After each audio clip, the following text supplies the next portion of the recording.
Embora não seja incomum que Deus odeie práticas de grupos pagãos, como o sacrifício de crianças dos cananeus, os nicolaítas parecem se destacar de outras seitas que surgiram nas Escrituras e ao longo da história da Igreja.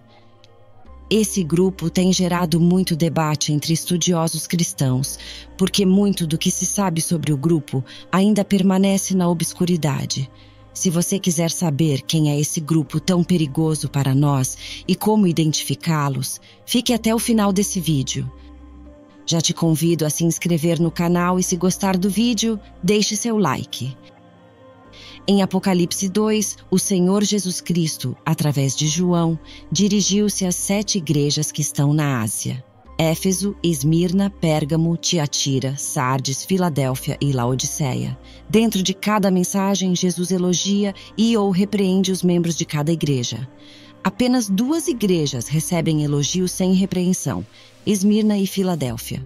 O resto tem uma combinação, com Laodiceia recebendo a mais dura crítica. Jesus mencionou diretamente os nicolaítas em sua declaração às igrejas em Éfeso e Pérgamo. No versículo 6, Jesus dirigiu-se à igreja em Éfeso e elogiou-os por odiarem as obras dos nicolaítas. No versículo 15, ele se dirigiu à igreja em Pérgamo e revelou que alguns deles se apegam aos ensinamentos dos nicolaítas. Essa declaração serviu como uma condenação porque, conforme afirmado no versículo 6, Jesus odiava as obras deles. Conforme deduzimos dessas passagens, sabemos que os nicolaítas procuravam ensinar à igreja algo diferente da verdade. Os nicolaítas eram pessoas que procuravam difundir ensinos contrários ao verdadeiro evangelho. O objetivo dessas pessoas era o de corromper a igreja de Cristo e perverter o genuíno culto ao Senhor. Por isto, o significado de nicolaítas na Bíblia está relacionado ao fato de serem pedra de tropeço na Igreja de Deus. Os nicolaítas foram mencionados 2 vezes no livro do Apocalipse, uma vez durante o discurso de Jesus à igreja em Éfeso e novamente quando ele corrige a comunidade de fé em Pérgamo. Em Apocalipse 2:6, Jesus elogia a igreja em Éfeso por odiar as obras dos nicolaítas, que Jesus também odiava. Mais tarde, no mesmo capítulo, Jesus declara o seguinte: "No entanto, tenho contra você algumas coisas. Você tem aí pessoas que se apegam aos ensinos de Balaão, que ensinou Balaque a armar ciladas contra os israelitas, induzindo-os a comer alimentos sacrificados a ídolos e a praticar imoralidade sexual. De igual modo, você tem também os que se apegam aos ensinos dos nicolaítas. Portanto, arrependa-se. Senão, virei em breve até você e lutarei contra eles com a espada da minha boca." A igreja em Éfeso era estimada por odiar as obras dos nicolaítas, não as pessoas, mas as suas ações, e a igreja em Pérgamo foi instruído a arrepender-se por ter permitido essa crença na sua congregação. Jesus utiliza o termo ódio para lidar com as coisas que os nicolaítas estavam fazendo. Estas são as únicas menções em toda a Escritura. Por causa da linguagem forte associada a eles na Bíblia, houve escritos ao longo da história cristã explicando mais sobre este grupo. Os primeiros pais da igreja, os líderes dos primeiros séculos do cristianismo, são talvez o grupo de escritos mais confiável para explorar, uma vez que viveram mais perto da época do Apocalipse de João. Essas pessoas relacionaram os nicolaítas com 2 questões principais: a imoralidade sexual e a adoração de ídolos. Vários dos principais e populares líderes dos primeiros 500 anos da história cristã escreveram sobre os nicolaítas. Não é muito fácil afirmar com exatidão quem eram os nicolaítas. Na verdade, ao longo da história da Igreja, diferentes teorias foram apresentadas para tentar explicar a origem deles. Alguns entendem que os nicolaítas eram seguidores de Nicolau. Nicolau era um prosélito de Antioquia que foi designado diácono na igreja em Jerusalém. Esta interpretação foi defendida por grandes historiadores cristãos, mas não há qualquer evidência concreta a seu favor. Por este motivo, é correto considerá-la com desconfiança. Outros entendem que os nicolaítas formavam uma seita gnóstica, que procurava se infiltrar nas comunidades cristãs com o objetivo de semear seus ensinos heréticos.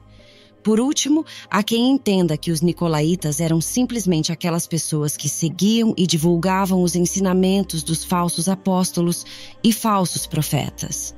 Esta última alternativa talvez seja a mais provável e se harmoniza melhor com o texto bíblico, considerando que os nicolaítas eram pessoas que seguiam os falsos apóstolos e profetas.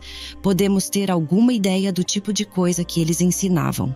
Devemos notar que o Senhor Jesus parece estabelecer um paralelo entre os nicolaítas e Balaão. Balaão aparece no Antigo Testamento como alguém que tentou conquistar pessoas através da fraude e do engano. Assim, da mesma forma com que Balaão tentou prejudicar o povo de Israel com profecia enganadora, os nicolaítas tentavam destruir a Igreja de Cristo através de doutrinas falsas. Além disso, o nome grego Nicolaus significa "ele conquista pessoas". Esse nome pode ter sido aplicado no Apocalipse como um tipo de alegoria para se referir exatamente à prática de Balaão como corruptor de Israel. Assim, os nicolaítas pode significar algo como conquista do povo, no sentido de destruição. De qualquer forma, Jesus repreendeu a igreja de Pérgamo por aceitar pessoas que seguiam a doutrina de Balaão. Da mesma forma com que Balaão ensinava Balaque a lançar tropeços diante dos filhos de Israel, os nicolaítas também buscavam lançar tropeços entre os cristãos. Eles procuravam induzir os crentes a comerem de banquetes pagãos e a se prostituírem. Práticas semelhantes também tinham ocorrido entre os israelitas nos dias de Balaão. É por isto que os nicolaítas aparecem na literatura cristã da época dos pais da igreja como sendo pessoas amantes do prazer, caluniadoras, corruptoras de sua própria carne e que viviam uma vida devassa.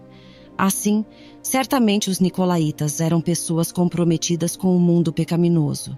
Eles participavam e incentivavam outras pessoas a se entregarem às festas, rituais, práticas e banquetes imorais e idolatras dos pagãos.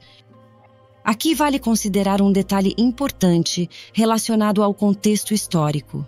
Nos dias em que o Apocalipse foi escrito, deixar de comer alimentos sacrificados a ídolos e recusar-se a frequentar as festas do paganismo implicava praticamente no isolamento social e econômico.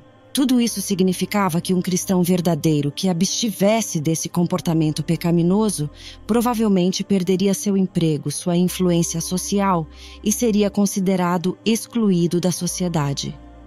Os nicolaítas, por sua vez, procuravam contornar essa situação.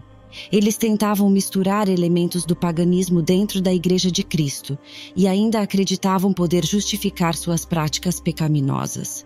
Os nicolaítas eram falsos mestres e profetas, proverbiais lobos em pele de cordeiro, que pretendiam destruir as pessoas, consumi-las, governá-las e lucrar com as pessoas que Deus ama, ao mesmo tempo que as leva ao pecado, à idolatria e ao inferno.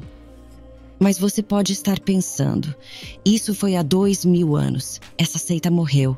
A maioria de nós nunca ouviu falar deles nos dias atuais, então não existem nicolaítas hoje, certo? Se há uma coisa que devemos lembrar sobre Satanás, é isto: ele não é tão criativo. Ele não foi feito à imagem de Deus e não tem capacidade criativa. Tudo o que ele pode fazer é pegar a verdade e transformá-la em mentira. Ele tem feito isso desde a queda em Gênesis e a Bíblia nos diz para não ignorarmos seus artifícios. Não sejamos tolos. Embora possamos não encontrar pessoas que se autodenominam nicolaítas, as mentiras estão bem vivas e querem nos destruir. Aqui estão 4 exemplos de nicolaítas modernos. 1. Uma pessoa que procura usar o ministério para ganhar dinheiro, fama ou notoriedade. Isso ainda acontece o tempo todo na igreja. Não estamos imunes a lidar com falsos mestres e profetas no cristianismo moderno. Jesus disse claramente que os conheceríamos pelos seus frutos. Eles estão reunindo pessoas para si, glorificando seu próprio nome. Eles estão levando as pessoas a se tornarem mais comprometidas somente com Cristo, ou continuam acrescentando coisas extras para fazer ou realizar para serem salvas? Estas são as perguntas a serem feitas. 2. Uma pessoa controladora e sedenta de poder no ministério. Isso vai junto com o primeiro.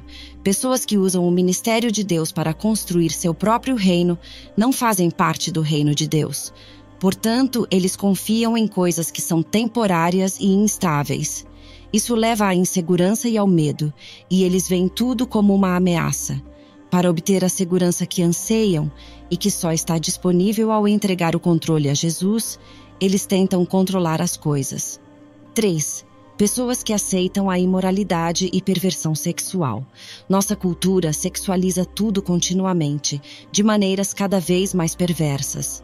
As crianças estão encontrando pornografia cada vez mais jovens por meio do fácil acesso a celulares e internet. Nossa cultura normaliza a perversão, e o mesmo coração de um nicolaíta participa voluntariamente desse pecado, seja em privado ou em público. 4. Pessoas que adoram ídolos. A idolatria não precisa ser uma imagem física de um falso Deus. Em sua essência, a idolatria é a adoração de nossas próprias mãos. Nós mesmos, o que podemos produzir, fabricar e criar. Paulo escreveu que ganância é idolatria. A idolatria pode ser qualquer coisa, até mesmo coisas boas, colocadas diante de Deus em nossa lista de prioridades. Nossa cultura moderna nos tenta com esses pecados e muitos outros. Seremos como Éfeso e permaneceremos na verdade contra essas mentiras, amando todas as pessoas para um relacionamento com Jesus? Ou seremos como Pérgamo e faremos concessões, adotaremos as mentiras da nossa cultura e colocaremos nela o nome de Deus, conduzindo as pessoas por um caminho de destruição que Deus odeia? Parece uma resposta simples, mas devemos ser firmes e intencionais na nossa postura. Se gostou desse vídeo, não esqueça de se inscrever no canal e deixar o seu like. Deus te abençoe.